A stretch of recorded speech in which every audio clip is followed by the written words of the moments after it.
Sa aming barangay sa probinsya, may isang matandang babae na halos lahat ay nirerespeto siya. Ang tawag namin sa kanya ay Lola Iska. Tahimik siya, laging nakangiti, at palaging may hawak na rosaryo tuwing hapon. Eksaktong alas 5 ng hapon, makikita mo siyang nakaupo sa lumang silya sa tabi ng bintana ng kanyang bahay kubo, pabulong na nagdarasal habang unti-unting lumulubog ang araw. May kakaibang amoy ng kandila at tuyong dahon na laging nagmumula sa kanyang bahay. Ngunit walang naglalakas loob na magtanong kung bakit. Noong bata pa ako, paulit-ulit akong pinapaalalahanan ng nanay ko na umuwi bago magtakip silim. Sinabi niya sa akin na huwag akong magpapagabi sa labas at huwag na huwag lalapit sa bahay ni Lola Iska kapag gabi. Kapag tinatanong ko siya kung bakit, bigla siyang tumatahimik, tila may alaalang ayaw balikan. Basta makinig ka, ang lagi niyang sagot, at sa tono ng boses niya, alam kong hindi iyon simpleng babala. Lumipas ang mga taon at nasanay na ako sa presensya ni Lola Iska. Naging normal na lamang sa amin ang makita siyang nakangiti tuwing hapon at marinig ang mahina niyang mga bulong. Ngunit isang gabing maulan, nagbago ang lahat. Nagkaroon ng brownout sa buong barangay at napagabi ako ng uwi galing sa bahay ng kaibigan ko. Ang tanging ilaw ko lang ay ang malaking dilaw na buwan na tila masyadong mababa sa langit. Napansin kong kakaibang tahimik ang paligid. Walang tahol ng aso at walang huni ng kuliglig na para bang huminto ang buong mundo. Habang naglalakad ako pauwi, napadaan ako sa tapat ng bahay ni Lola Iska at may narinig akong tunog na hindi ko malilimutan. Tok, tok, tok. Parang may basang bagay na tumutulo at tumatama sa sahig. Huminto ako at sinubukang balewalain ang takot ko ay unti-unting umaakyat sa aking dibdib. Ngunit may kung anong puwersang humila sa aking mga mata papunta sa kanyang bintana. May maliit na siwang sa kawayan at doon ko nasilayan ang loob ng bahay. Nakita ko si Lola Iska na nakahiga sa sahig at sa unay inakala kong patay na siya. Ngunit bigla siyang gumalaw. Unti-unti, sa harap mismo ng aking mga mata, nahati ang kanyang katawan sa gitna. Ang ibabang bahagi niya ay nanatili sa sahig. Ngunit ang itaas, ang ulo, dibdib at mga braso ay lumutang sa ere. May mahahabang laman loob na nakalaylay mula sa kanyang tiyan. At mula sa kanyang likod ay bumuka ang balat at tumubo ang dalawang pakpak na itim at manipis. Parang gawa sa anino. Ang dati niyang mabait na mga mata ay naging itim at puno ng gutom. Bigla siyang huminga ng malalim, parang sumisinghot. Pagkatapos ay marahan siyang bumaling sa direksyon ko at bumulong ng isang salita na nagpahinto sa aking paghinga. Bata. Nang sandaling iyon, nagkatinginan kami. Gusto kong sumigaw, ngunit walang boses na lumabas sa bibig ko. Sa halip, tumakbo ako ng buong lakas. Pakiramdam ko'y sasabog ang dibdib ko sa takot. Habang tumatakbo ako, naririnig ko sa likod ang pagbitak ng kanyang mga buto at ang malakas na pagaspas ng kanyang mga pakpak. May kasabay itong mahinang tawa, hindi galit, kundi malambing, parang isang lola na tinatawag ang kanyang apo pauwi. Naririnig ko siyang nagsasalita sa hangin. Tinatawag ako, hinihikayat akong bumalik. Ngunit hindi ako lumingon. Hanggang sa marating ko ang bahay namin, isinara ko ang pinto, inilak at napaupo sa sahig habang nanginginig at tumiyak sa takot. Kinabukasan, nagising ang buong barangay sa isang masamang balita. May isang sanggol sa kabilang purok ang biglang nawala. Walang bakas ng pagpasok sa bahay, walang dugo at walang nakarinig ng sigaw. Tanging isang walang lamang duyan at ang amoy ng kandila ang naiwan. Nang ikwento ko sa nanay ko ang lahat ng nakita ko, hindi siya nagulat. Umiyak lamang siya at doon niya sinabi sa akin ang matagal ng lihim ng aming barangay. Matagal na raw may aswang sa aming lugar. Isang manananggal na nagkunwaring mabait na lola. Hindi raw siya basta pumapatay. Pinipili niya ang kanyang biktima, mga sanggol, mga bata, at minsan ay mga buntis. At tuwing may nawawala, laging may nakikitang kandila na nakasindi sa bahay ni Lola Iska kinagabihan. Iyon ang palatandaan na muli na naman siyang nagpakain.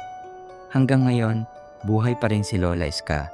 Tuwing hapon, makikita mo pa rin siyang nakaupo sa bintana, nakangiti at nagdarasal, na para bang wala siyang tinatagong lihim. Ngunit tuwing gabi, kapag tahimik ang paligid, at nagsisimulang umalulong ang mga aso. Sinisigurado naming lahat na sarado ang aming mga pinto at bintana. Dahil kapag narinig mo siyang bumulong ng salitang bata, alam mong huli na ang lahat dahil muling nagising ang gutom ni Lola Aswang.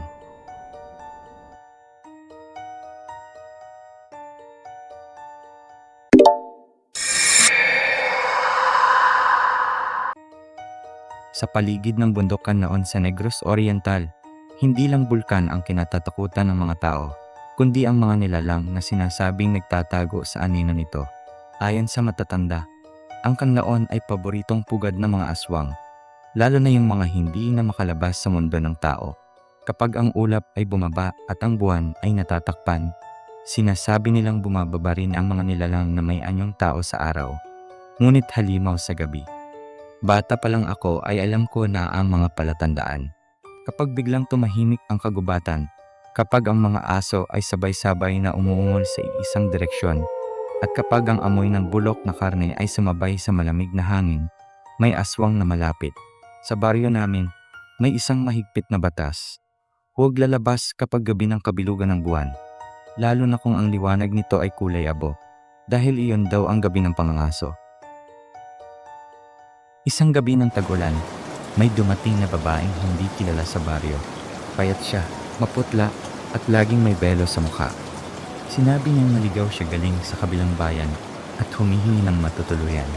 Walang gustong tumanggap sa kanya, maliban sa tiyahin kong si Aling Rosa. Simula nang dumating ang babae, sunod-sunod ang nangyaring masama. May mga manok na natagpo ang tuyot na parang sinipsip ang dugo. May sanggol na nagkasakit ng biglaan. At may mga bakas ng paa sa putik na hindi pang tao. Mahaba ang daliri at parang baliktad ang sakong. Isang gabi, narinig ko ang kakaibang tunog mula sa labas ng bahay. Parang tiktik, ngunit hindi regular. Sabi ng matatanda, kapag mahina ang tiktik, malapit ang aswang. Kapag malakas, malayo ito. Ngunit ang narinig ko ay kakaiba. Walang ritmo, parang pinipigilan. Sumilip ako sa bintana at doon ko nakita ang anino ng babae. Ngunit ang anino niya ay nahiwalay sa katawan. Gumagapang sa lupa, may pakpak, at may mahabang dila. Kinabukasan, nawawala si Aling Rosa. Sa kanyang bahay, may natagpo ang dugo sa sahig at mga marka ng kuko sa dingding.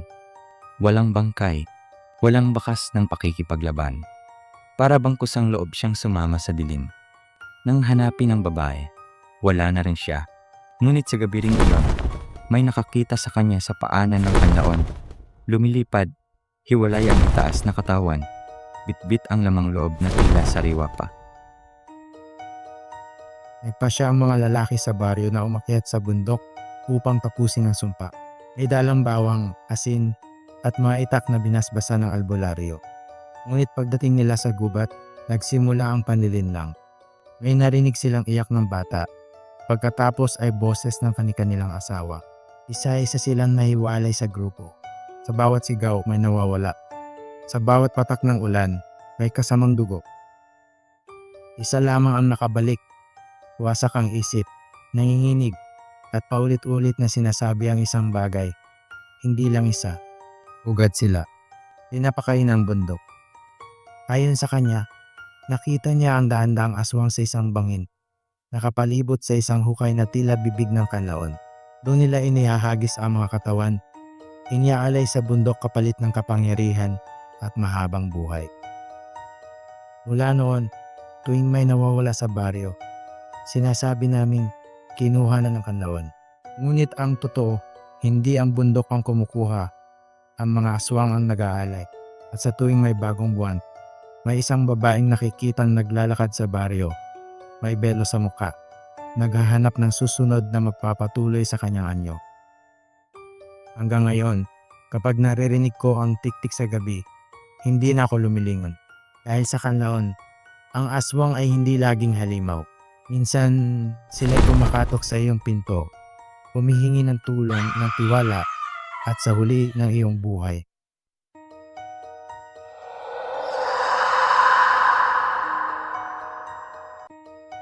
Hindi ko kailanman binalak na maniwala sa kulam, orasyon, at mga lihim na ritual hanggang sa mapadpad ako sa isla ng Siquijor.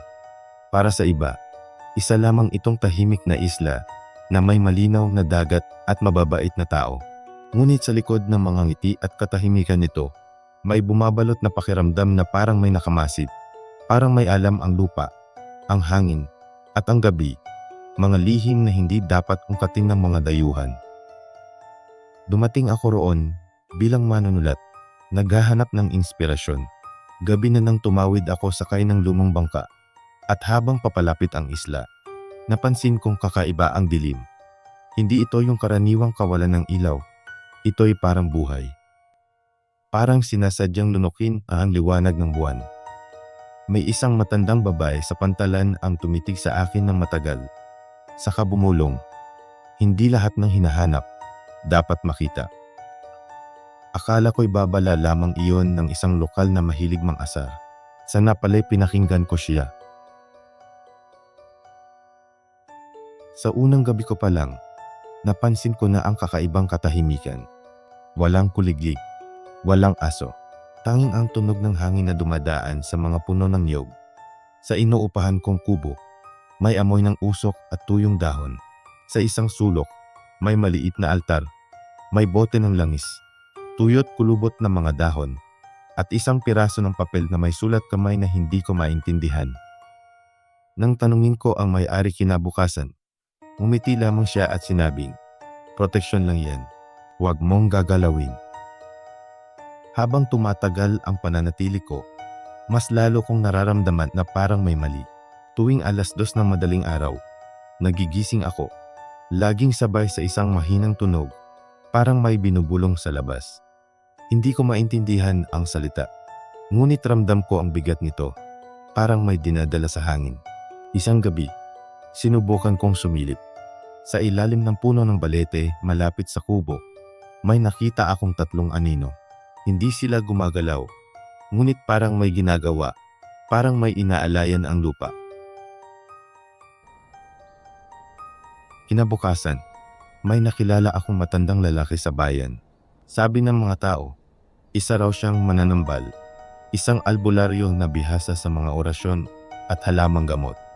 Nang sabihin kong interesado akong malaman ang mga sinaunang paniniwala ng isla, biglang nagbago ang kanyang muka. Hindi siya nagalit, ngunit natakot. Ang kaalaman, sabi niya, may kapalit, lalo na sa lupaing ito. Sinabi niyang ang Siquijor ay hindi lamang tirahan ng tao.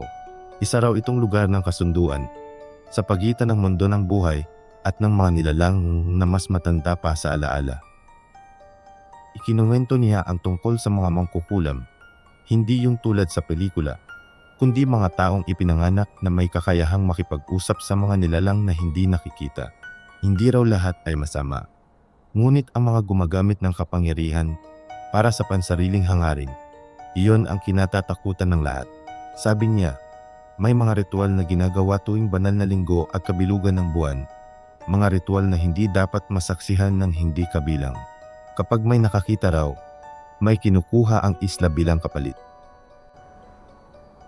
Akala ko'y pananakot lamang, hanggang sa nagsimula ang mga panaginip.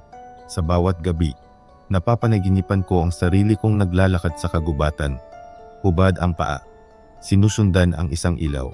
Sa dulo ng liwanag, laging may babaeng nakatalikod, mahaba ang buhok, at may hawak na mangkok na puno ng dugo at mga dahon. Tuwing lalapit ako, lilingon siya, at mukha ko ang makikita ko. Nagigising akong pawis na pawis, at sa ilalim ng kama ko, may mga dahong sariwa na hindi ko naman dinadala. Isang gabi, naglakas loob akong sundan ang mga bulong.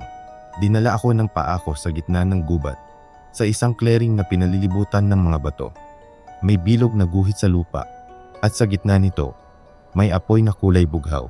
Nandoon ang mga anino, ngayon ay malinaw na mga tao. Ngunit ang mga mata nila'y hindi normal. Parang walang puti, puro dilim. May binibigkas silang sabay-sabay, isang wikang hindi ko alam, ngunit ramdam kong tinatawag ang kung sino o kung ano. Nang mapansin nila ako, tumigil ang lahat. Isang babae ang lumapit. Hinawakan niya ang noo ko at bumulong, "Narinig ka na ng isla." Biglang bumigat ang katawan ko, at naramdaman kong may hinuhugot mula sa akin. Hindi laman, kundi alaala.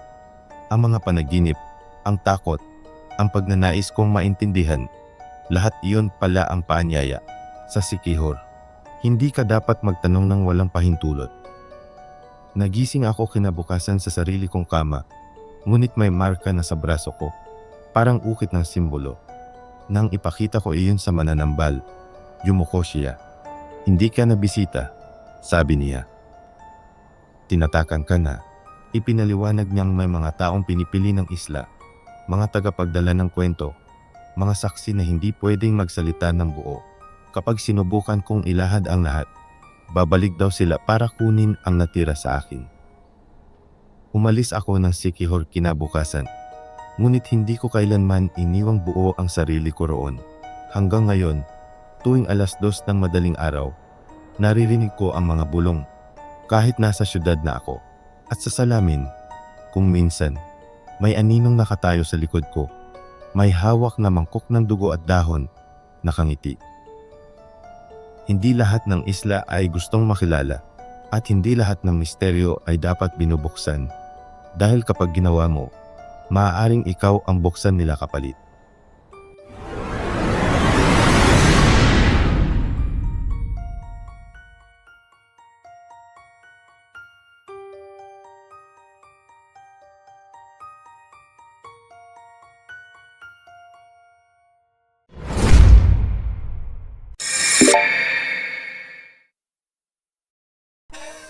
Namatay si Lola Ising sa edad ng 87.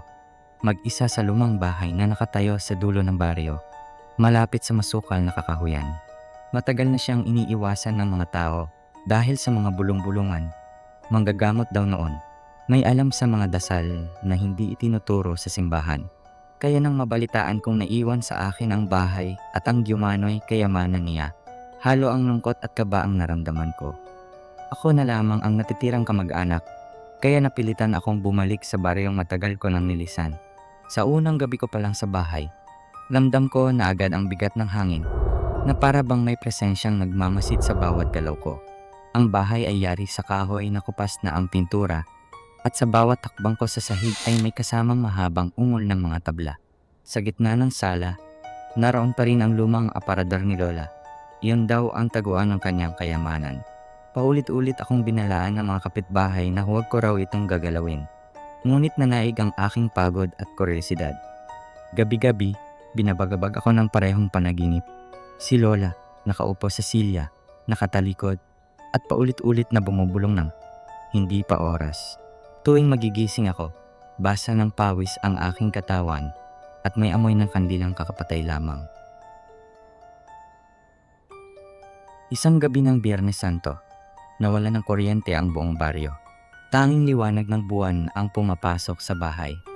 Doon ko narinig ang mahinang kaluskos mula sa aparador. Dahan-dahan akong lumapit. Hawak ang lumang lampara. Nang buksan ko ito, wala akong nakitang ginto o alahas. Sa halip, may isang kahong-kahoy na may mga ukit na hindi ko maunawaan at isang itim na rosaryo na tila matagal nang nababad sa dilim. Nang hawakan ko ang kahon, biglang lumamig ang paligid at may marahang iyak na umalingaw mula sa ilalim ng bahay. Sa loob ng kahon ay may mga lumang barya, tuyot na dahon, pirasa ng buhok at isang papel na may sulat kamay ni Lola. Nakasulat doon na ang kayamanan niya ay hindi material. Ito ay ang mga kaluluwang kanyang tinulungan at iningatan gamit ang mga dasal. Ngunit habang binabasa ko ang sulat, napansin ko ang huling linya na dati hindi ko nakita. Kung may magmamahal sa kanila ng walang kapalit, malalaya silang lahat. Biglang lumakas ang hangin at nagpakita ang mga anino sa paligid ko, mga figurang dati kinatatakutan ng baryo. Sa halip na tumakbo, napaluhod ako at hinawakan ang rosaryo. Sa unang pagkakataon, taimtim akong nagdasal, hindi para sa sarili ko, kundi para sa kanilang lahat. Isa-isa kong inalay ang mga pangalan na bumulong sa aking panaginip, humihingi ng kapatawaran at pahinga. Unti-unting naglaho ang mga anino at naramdaman kong gumaan na ang paligid. Sa huling sandali, nakita ko si Lola sa harap ko, nakangiti, payapa, at wala na ang bigat sa kanyang mga mata. Tumango siya bago tuluyang maglaho. kasabay ng pagguho ng kahon sa aking mga kamay na naging abo. Pagsikat ng araw, tahimik ang baryo. Wala na ang bigat sa hangin at ang bahay ay tila isang ordinaryong tahanan na lamang. Ipinamigay ko ang lupa at pinasunog ang aparador at nagpatayo ng maliit na kapilya sa kinatatayuan ng bahay. Simula noon, wala nang nakitang anino sa baryo at ang mga gabi ay muling naging payapa. Ngayon, dala ko pa rin ang alaala ni Lola, hindi bilang takot, kundi bilang paalala na ang tunay na kayamanan ay hindi sumpa o kapangyarihan, kundi ang tapang na magpalaya at magmahal.